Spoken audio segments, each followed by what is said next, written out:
There was a time when Illan Meslier was the up-and-coming young goalkeeper in European football. So why is Leeds looking to sell him at 50 cents on the dollar? I'm not sure either, so we're going to talk about it next on Stoppage Time at Pints and Punditry. Welcome back to Pints and Punditry here on Total FIFA Career Mode. Today I want to talk about Illan Meslier, the Leeds United goalkeeper that Leeds is reportedly trying to sell for a considerably lower amount than he had been linked for, particularly this time last year, and I'm not quite sure I understand the logic behind what Leeds is going to do, so we're going to talk about it here today. As we go, think about your comments. I want to get your comments down below on this topic. Maybe Leeds has it right, but I'm not sure I follow their logic, so definitely comment below. Make sure you follow us on Twitter at TotalFIFACM. You can leave your comments there as well, and of course, if you haven't already, go ahead and subscribe to the channel, like this video while you're down there. It really helps us out.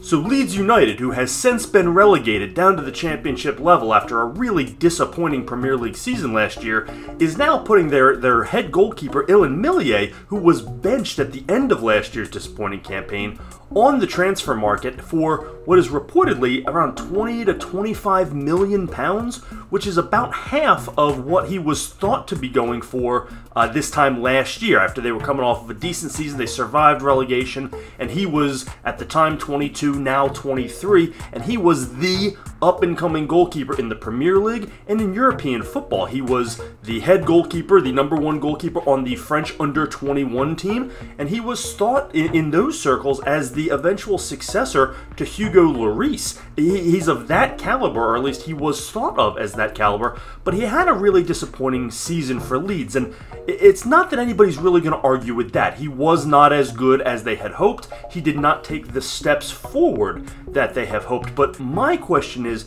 how much of that is really his fault?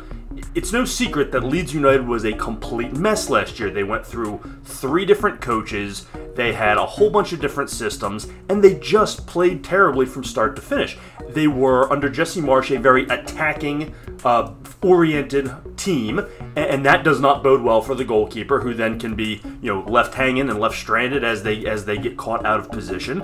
But he didn't play well under the other coaches either, and you have to wonder if maybe he got some confidence hit, and he didn't maintain that confidence that you have to have as a goalkeeper, or maybe not knowing where his defenders were going to be with all these changes of systems.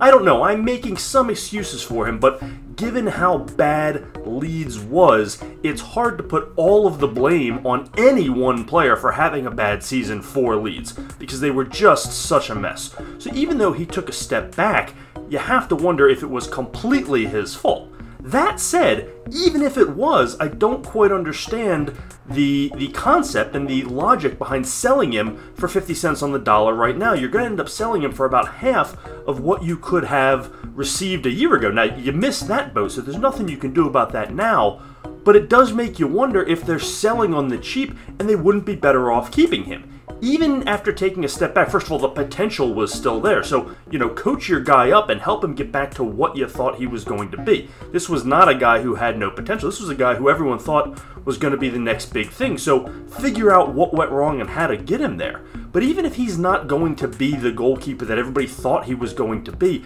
he's probably still good enough to get you back to the Premier League, to be one of the better goalkeepers in the championship. So why would you sell him now if it wasn't for the big payday? If somebody was still willing to pay 35, 40 million for him, then yeah, Leeds, you're going to need the revenue help now that you're not in the Premier League. You get your payday. They're obviously selling off some of their better players who have no interest in playing in the championship, but Meslier does not appear to be one of those. I have not seen any reports that he is refusing to play at the championship level, that he wants out. If those reports are happening, link in the comments, please, or send them to me on Twitter. I've not seen those. So what I'm seeing is that Leeds is ready to move on, essentially, or wants the money and is just trying to get their payday, and it feels like they're selling him on the cheap. This is a guy who could easily recover his value. If he regains any sort of form and helps lead them out of the championship, first of all, he's probably then becoming the guy you thought he was going to be in the first place, and you're going to want him when you get back to the Premier League, because finding legitimate Premier League goalkeepers is one of the toughest steps for promoted clubs. You may already have yours. But even if he doesn't, and he's just good enough to get you out of the championship, and then you got to go find somebody else, he will have regained some of that value, and you'll be able to sell him next year for more like that 30 to 35 you thought you were going to get in the first place. So I just don't quite understand the idea of letting him struggle, benching him, getting demoted where the barometer and the threshold for what you need to be as a goalkeeper is a little bit lower, and then deciding he can't do that and selling him for half price.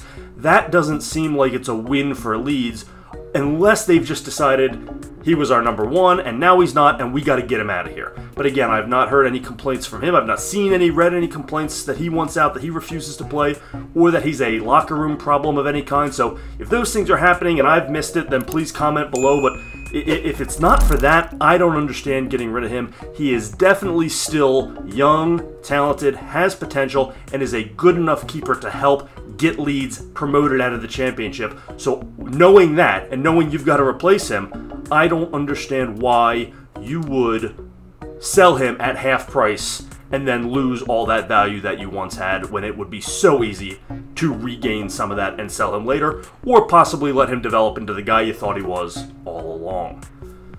Am I missing something? It feels like I'm missing something, but I don't think I am. Hit those comments below. I definitely want to get your thoughts on this. Leeds fans, you've been all over me since the firing of Jesse Marsch, because I think Leeds has been so poorly run, and this feels like another example of that. So let me have it. I want to hear why I'm wrong, but I don't quite get the argument just yet. Follow me on Twitter, TotalFIFACM. You can blow my spot up there too as well. And of course, hit that subscribe button for me. Thanks as always for joining us on Pints and Punditry. This is Total FIFA Career Mode.